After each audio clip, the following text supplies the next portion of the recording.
Авиационные власти страны провели экстренное заседание, по итогам которого потребовали от российских авиакомпаний в течение 2 дней снизить цены на авиабилеты.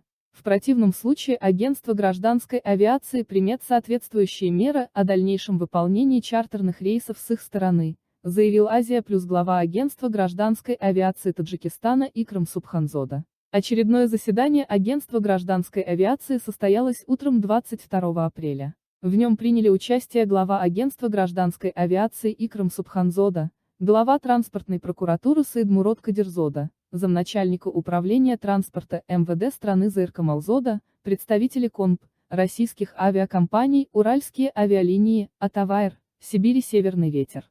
Икрам Субханзода отметил, что практика показывает, что с начала весенне-летнего сезона количество желающих вылететь, особенно в Россию, Таджикистан ЦФ увеличилось, и представители российских авиакомпаний воспользовались этой ситуацией, безмерно увеличив стоимость авиабилетов.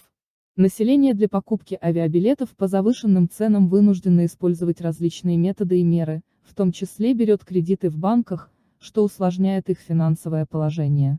Также больше проявляется недовольство граждан страны касательно высокой цены на билеты, отметил Субханзода. Вместо того, чтобы поднять цены на авиабилеты, авиакомпаниям необходимо увеличить количество чартерных рейсов.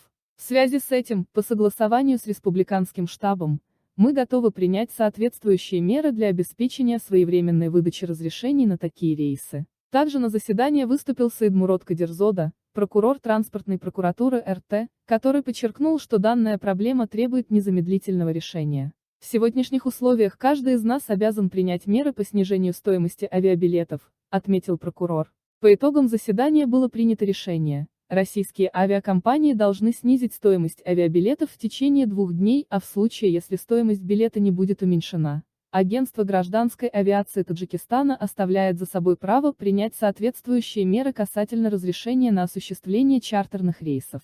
Россия с 1 апреля открыла авиасообщение с Таджикистаном. В настоящее время до сих пор осуществляются чартерные рейсы для вывоза российских граждан из Таджикистана. И только 2 раза в неделю выполняются регулярные рейсы, на которые практически не попасть, так как все билеты на них распроданы до лета. Но при этом в неделю выполняются более 20 чартерных рейсов российскими авиакомпаниями.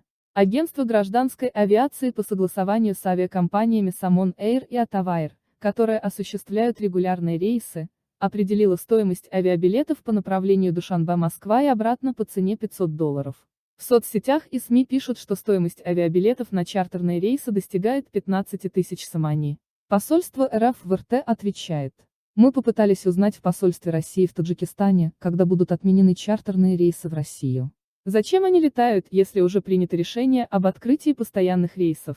Порядок и частота чартерных рейсов из Таджикистана в Россию определяются осуществляющими их авиакомпаниями по согласованию с уполномоченными органами власти 2 стран. Возобновление регулярного авиасообщения не означает автоматическую приостановку полетов чартерных рейсов. Там подчеркнули, что решение о параметрах возобновления международных авиарейсов с той или иной страной в условиях пандемии коронавирусной инфекции принимается уполномоченным на это национальным органом. В России таким органом является оперативный штаб по предупреждению завоза и распространения новой коронавирусной инфекции на территории Российской Федерации, отметили в посольстве. Со всеми странами, с которыми Россия возобновила регулярное авиасообщение, включая Казахстан, Киргизию и Узбекистан, на первоначальном этапе было ограничено 2 регулярными рейсами в неделю, осуществляемыми, как правило, между столицами государств. Аналогичным образом с 1 апреля с.г. было восстановлено и авиасообщение между Россией и Таджикистаном. Рассчитываем, что в дальнейшем частота регулярных рейсов между нашими странами может быть увеличена.